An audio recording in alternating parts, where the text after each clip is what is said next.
क्या आपने कभी महसूस किया है कि किसी धोखे ने आपको आपकी सीमाओं तक पहुंचा दिया, आपकी जिंदगी को इस तरह बदल दिया जिसे आपने कभी कल्पना भी नहीं की थी?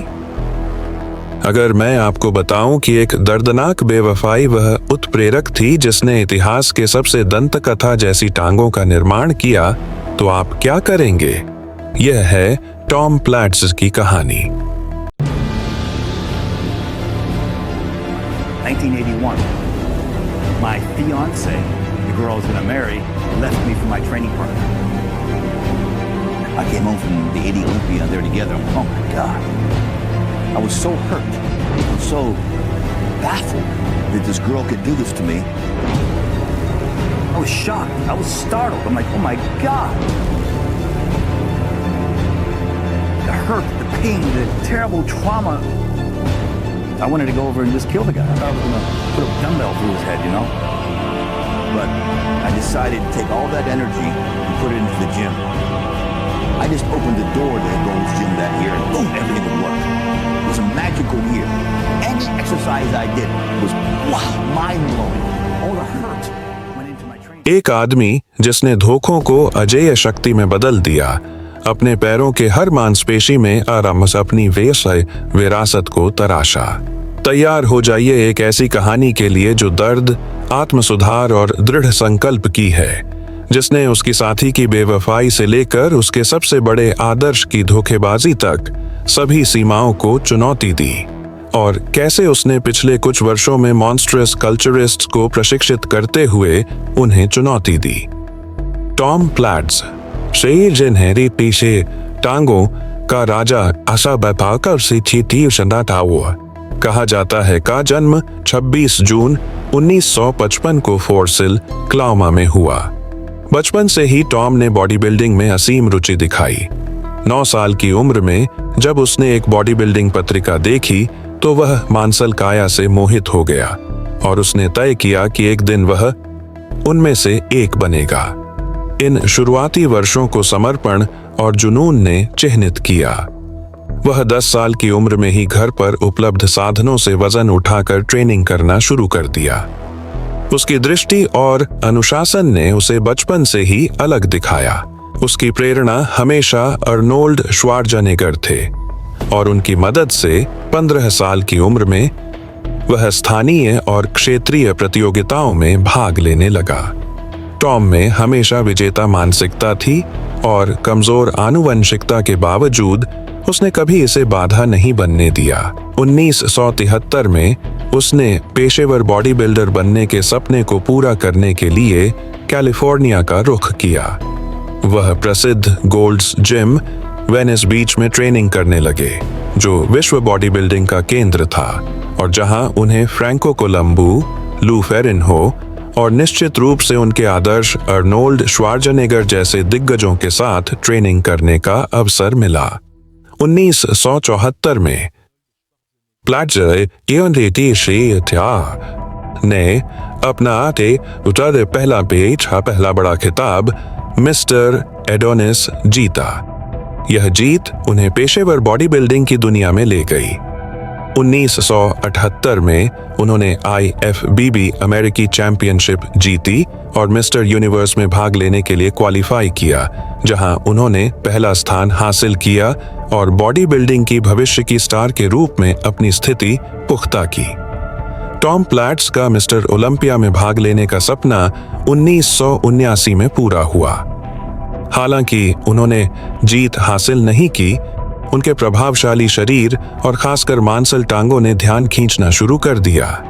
यही वह समय था जब उनकी महिमा की लालसा असाधारण स्तर तक पहुंच गई। उनके दिमाग में केवल एक चीज मायने रखती थी, मिस्टर ओलंपिया जीतना। 1980 का साल आया और टॉम प्लैट्स के लिए लंबे समय से प्रतीक्षित दिन आया। मिस्टर ओलंपिया 1980 बॉडी बिल्डिंग के इतिहास में सबसे विवादास्पद प्रतियोगिताओं में से एक था। इस इवेंट ने अर्नोल्ड श्वार्ज़नेगर की 1975 की जीत के बाद उनकी संक्षिप्त सेवानिवृत्ति के बाद वापसी देखी। उनकी वापसी की खबर ने सभी प्रतियोगियों को झकझोर दिया। जिसमें टॉम प्लैट्स भी शामिल थे, जो इस इवेंट के लिए तीव्र रूप से तैयार थे। प्रतियोगिता अर्नोल्ड की जीत के साथ समाप्त हुई, भले ही उनकी शारीरिक स्थिति आदर्श न हो, जिससे जनता और प्रतियोगियों जैसे माइक मेंजर और फ्रैंक जिन ने विरोध स्वरूप अगले वर्ष मिस्टर ओलंपिया में भाग लेने से इनकार कर दिया। टॉम प्लैट्स ने 8वां स्थान प्राप्त किया, लेकिन उनके सबसे बड़े प्रतिद्वंद्वियों की अनुपस्थिति की खबर ने उनकी लालसा और उनकी जीत की संभावनाओं को और भी बढ़ा दिया। इस दौरान टॉम अपने जीवन के अच्छे दौर में थे। वह अपने शरीर पर पूरी मेहनत कर रहे थे, उनके अच्छे दोस्त थे, मिस्टर ओलंपिया जीतने की बड़ी संभावना थी और उनकी प्रेमिका उनके लिए प्रेरणा और खुशी का स्रोत थी। हालांकि यह सब एक त्रासदी में बदल गया। उन्हें पता चला कि उनकी साथी केवल 4 महीने पहले मिस्टर ओलंपिया से उनके ट्रेनिंग पार्टनर के साथ बेवफा रही। क्रोध और दर्द में जलने के बजाय टॉम ने सारी ऊर्जा अपने प्रशिक्षण में डालने का फैसला किया। हर रेप, हर सेट, जिम में हर दिन एक व्यक्तिगत लड़ाई बन गई। उनके पैर, जो उनके जुनून का सबसे महत्वपूर्ण मांसपेशी समूह थे, ऐसा लगता था कि हर बार जब वे वजन उठाते थे तो वे अपनी बेवफाई का वजन उठा रहे थे, दर्द को शक्ति में बदल रहे थे। ओलंपिया से कुछ सप्ताह पहले टॉम को बाइसेप्स में चोट लगी, जिसे उन्होंने प्रतियोगिता तक छुपा रखा। टॉम प्लैट्स ने मिस्टर ओलंपिया में भाग लिया, जहां एक और विवाद सामने आया। इस संस्करण में फ्रैंको कोलंबो की वापसी हुई, जो न केवल एक दिग्गज थे बल्कि अर्नोल्ड श्वार्ज़नेगर के सबसे अच्छे मित्र और विडर भाइयों के पसंदीदा थे। इस प्रतियोगिता में टॉम प्लैट्स ने अपने करियर का सर्वश्रेष्ठ शरीर दिखाया, इस तरह कि उनकी बाइसेप्स की चोट दिखाई न दे। इसके अलावा केवल माइक मेंजर को ही पता था, जो प्रतियोगिता से कुछ दिन पहले उन्हें ट्रेनिंग दे रहे थे, लेकिन टॉम ने अपनेहानी आदर्श अर्नोल्ड श्वार्ज़नेगर के भरोसे छोड़ दिया। मिस्टर ओलंपिया के दौरान टॉम प्लैट्स लगभग सभी फ्रैंको कोलंबो की पोजिंग को पीछे छोड़ते हैं, जिन्होंने हार के अलावा जाइनकोमास्टिया जैसी समस्या दिखाई, जिससे टॉम और भी प्रभावशाली दिखे।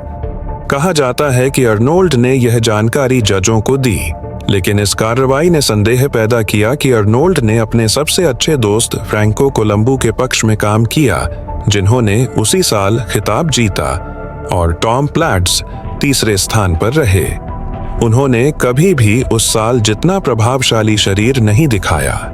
बाधाओं के बावजूद टॉम प्लैट्स कभी हार नहीं माने। उनकी मानसिकता एडिग थी। वह पहले कभी न देखी गई तीव्रता के साथ ट्रेनिंग करते थे। उनके स्क्वाड सेशन लेजेंडरी बन गए। वह वजन उठाते थे जिसे अन्य केवल सपने में उठा सकते थे। प्लैट्स को 230 किलोग्राम से अधिक वजन के स्क्वाड्स कई रेप्स के लिए करने के लिए जाना जाता था, और कभी-कभी 320 किलोग्राम तक का वजन उठाते थे। उनकी दृष्टि और समर्पण इतनी चरम थी कि उन्होंने पूरी बॉडी बिल्डिंग समुदाय का सम्मान और प्रशंसा जीत ली।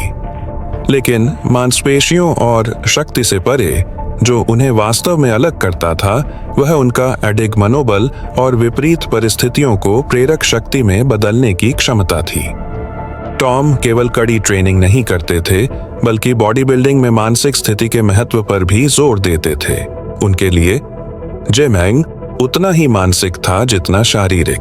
अंतिम मिस्टर ओलंपिया में भले ही उनका शरीर पहले जैसा न रहा हो, वे पहले से ही सबसे प्रिय बॉडी बिल्डर्स में से एक बन चुके थे।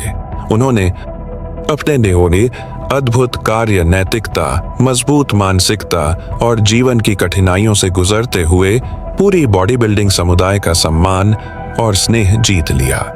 यह केवल उनके प्रति प्रशंसा ही जगा सकता था, और उन्हें सबसे बेहतरीन तरीके से तालियां और सम्मान मिला, जो उनके पूरे करियर का पसंदीदा पल बन गया।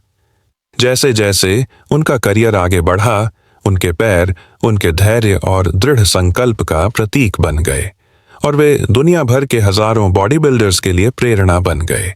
वो धोखा जिसने उन्हें लगभग तोड़ दिया था, वही ईंधन बन गया जिसने उन्हें महानता की ओर ले जाया। टॉम प्लैट्स बड़े एथलीटों को प्रशिक्षित करने में भी समर्पित हैं। ऐसे उकाद आवेशानी देते हैं, उन्हें उनकी पूरी क्षमता दिखाने में मदद करते हैं और हमेशा तकनीक को वजन या फेल होने तक जाने की तुलना में प्राथमिकता देते हैं। टॉम प्लैट्ज़र की कहानी हमें एक कीमती सीख देती है। विपत्तियां और धोखेबाजियां विनाशकारी हो सकती हैं, लेकिन यही हमारी प्रतिक्रिया है जो हमारे भाग्य को निर्धारित करती है। टॉम ने अपने दर्द को शक्ति में बदल दिया और ऐसा करते हुए उन्होंने बॉडी बिल्डिंग के सबसे दंतकथा जैसी टांगों को तराशा।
To win.